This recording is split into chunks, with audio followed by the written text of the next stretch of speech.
សម្ដេចតេជោហ៊ុនសែនអញ្ជើញជាព្រះរាជតំណាងដ៏ខ្ពង់ខ្ពស់ព្រះមហាក្សត្រទទួលបដិសណ្ឋារកិច្ចស្វាគមន៍ឯកឧត្តមអគ្គលេខាធិការបកកុម្មុយនីសនិយមរដ្ឋវៀតណាមមកបំពេញទស្សនកិច្ចផ្លូវរដ្ឋនៅកម្ពុជា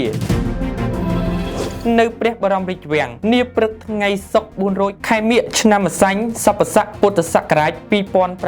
2569ត្រូវនៅថ្ងៃទី6ខែកុម្ភៈឆ្នាំ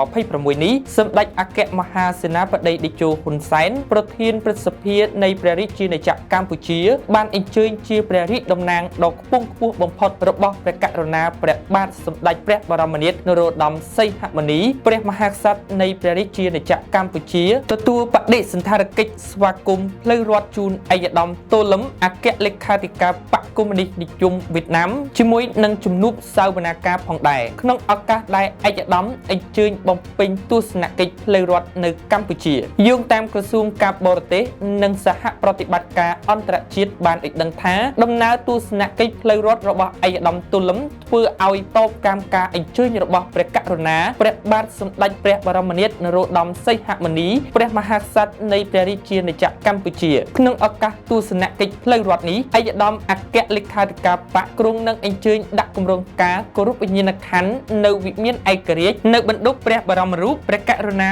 ព្រះបាទសម្ដេចព្រះនរោត្តមសីហនុព្រះបរមរតនកោដ្ឋអតីតព្រះមហាក្សត្រនៃព្រះរាជាណាចក្រកម្ពុជានិងបណ្ឌុះមិត្តភាពកម្ពុជាវៀតណាមក្រៅពីកម្មវិធីការងារក្នុងដំណើរទស្សនកិច្ចផ្លូវរដ្ឋហើយនោះឯកឧត្តមតូលឹមក៏នឹងមានកម្មវិធីក្នុងក្របខ័ណ្ឌបកនយោបាយផងដែរក្នុងក្របខ័ណ្ឌបកនយោបាយឯកឧត្តមតូលឹមនឹងមានជំនួបទ្វេភាគីជាមួយសម្ដេចតេជោហ៊ុនសែនក្នុងឋានៈជាប្រធានគណៈបកប្រជាជនកម្ពុជាហើយក៏មានជំនួបត្រីភាគីរវាងសម្ដេចតេជោហ៊ុនសែនឯកឧត្តមតូលឹមនិងឯកឧត្តមថងលូនស៊ីសូលីតអគ្គលេខាធិការបកប្រជាជនបដិវត្តន៍ឡាវផងដែរបន្ថែមពីលើនោះឯកឧត្តមតូលឹមនិងសម្ដេចតេជោហ៊ុនសែនក៏អញ្ជើញជាអធិបតីក្នុងពិធីបញ្ចុះបឋមសិលាសាងសង់អគារសិក្សានៅសាលារៀនមួយកន្លែងក្នុងខណ្ឌដង្កោដែលជាជំនួយរបស់ប្រទេសវៀតណាមផងដែរដំណើរទស្សនកិច្ចផ្លូវរដ្ឋរបស់ឯកឧត្តមអគ្គលេខាធិការតូលឹមត្រូវបានក្រសួងការបរទេសកម្ពុជាចាត់ទុកជាការពង្រឹងថែមទៀត